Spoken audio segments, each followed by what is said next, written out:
Hello everyone, welcome back to the channel. Today I'm breaking down a highly requested look from a show reel I shared last month, and I'll take you step by step through exactly how I achieved it. And the best part, we'll do it with only 5 notes. Yes, just 5. Plus, I've got a bonus note at the end with a trick to help you get smooth, clean images. So stick around, you don't want to miss it. For this tutorial, I'll also be using Dehancer Pro as part of the process. I know it's a paid plugin, and I completely understand that not everyone has access to it. But since it's a key part of my workflow, I want to keep things as authentic as possible and show you exactly how I approach real projects. Alright, let's jump right in.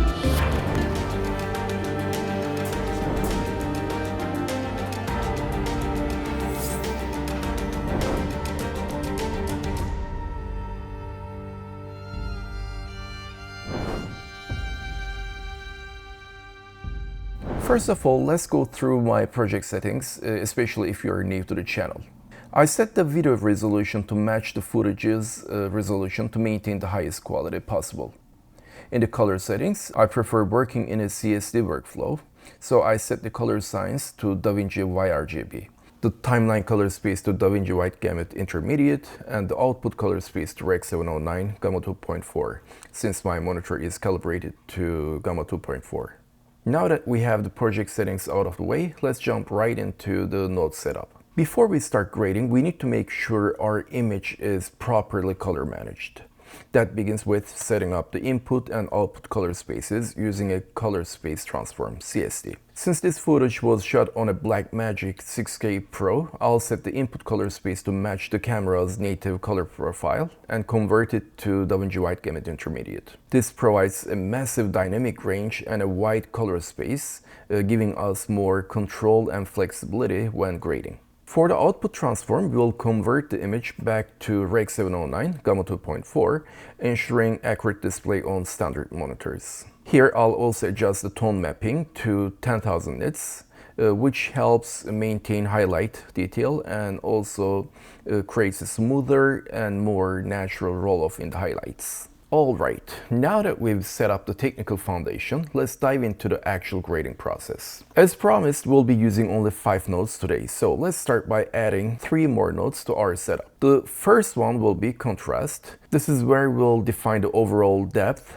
and separation in the image. Here I'm skipping the usual exposure and balance nodes because in this case the footage already looks well balanced to me, and if we need to fine-tune the exposure, we'll take care of that later in Dehancer. Next, let's add our Dehancer node. We'll place it right before the output CST to handle the film emulation process while keeping our color pipeline structured. For the final node, I'll add a color slice node, which will allow us to fine-tune colors and adjust saturation selectively.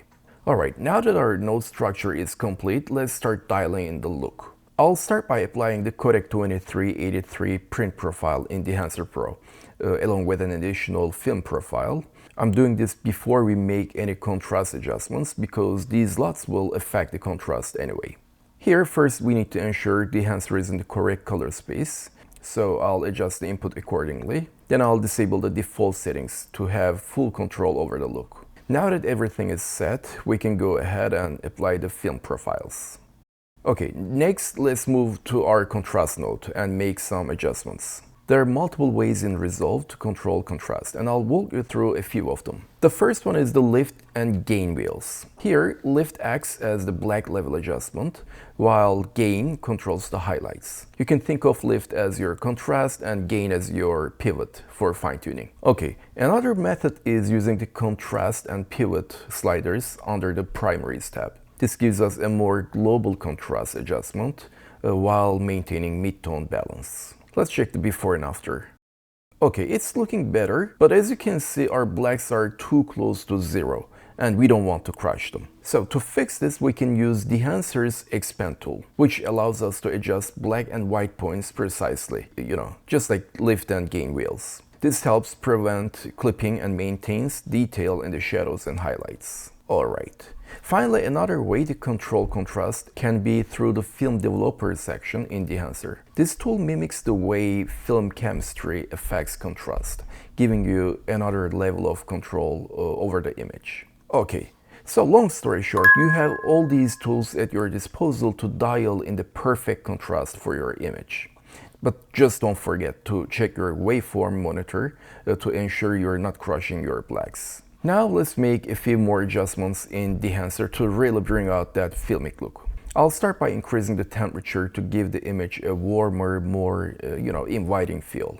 Another way to fine-tune this is by going to the print profile section and adjusting the target white setting here. This lets us subtly shift the warmth in a more filming way. There we go. Now the image is looking much warmer. Next, I'll use the exposure, tonal contrast and density sliders here.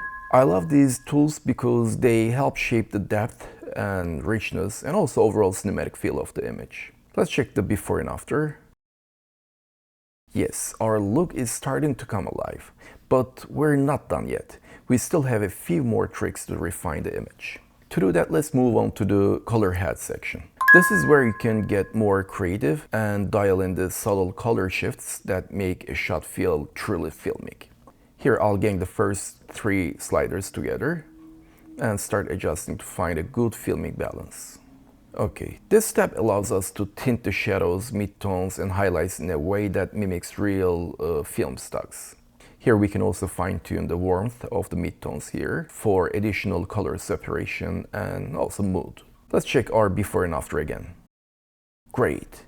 We're getting closer to a polished filmic look. Now, I can already hear many of you asking, why does the image look a bit desaturated? Don't worry, we're taking care of that right now. Let's move over to the color slide section for that, where we can boost the overall saturation while keeping things balanced and natural.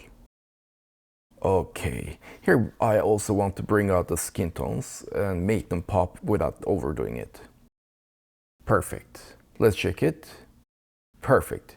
Now everything's starting to come together beautifully. As a final touch, we can add some halation and bloom effects to enhance the cinematic look. There we go. Now it is time for the bonus trick I promised. Today I want to show you how I use DaVinci Resolve's noise reduction tool, which is especially important in dark scenes to get rid of unwanted noise while preserving detail. To do that, first let's add a new node at the very beginning of our node tree. This ensures that noise reduction is applied before any color adjustments, giving us the cleanest possible starting point.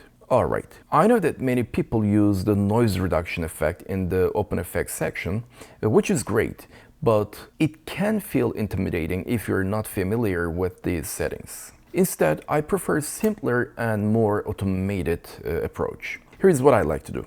Let me delete this. And let's head over to the motion effects section. Here, go to spatial noise reduction and find the mode setting.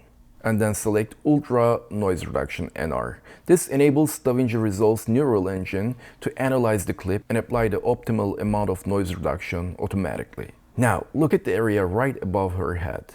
It's like magic. The noise is gone, and we have a clean, smooth image without losing the fine details. And there it is, a complete cinematic grade using just 5 nodes, plus our bonus trick to keep the image clean and professional. I hope you found this tutorial helpful. If you did, please do not forget to hit the like button. It really helps support the channel. And if you haven't yet, please subscribe so you don't miss out on future tutorials and breakdowns like this one. As always, drop your questions and thoughts in the comments. I love hearing your feedback and seeing what you're working on. Thanks for watching, and I'll see you in the next one.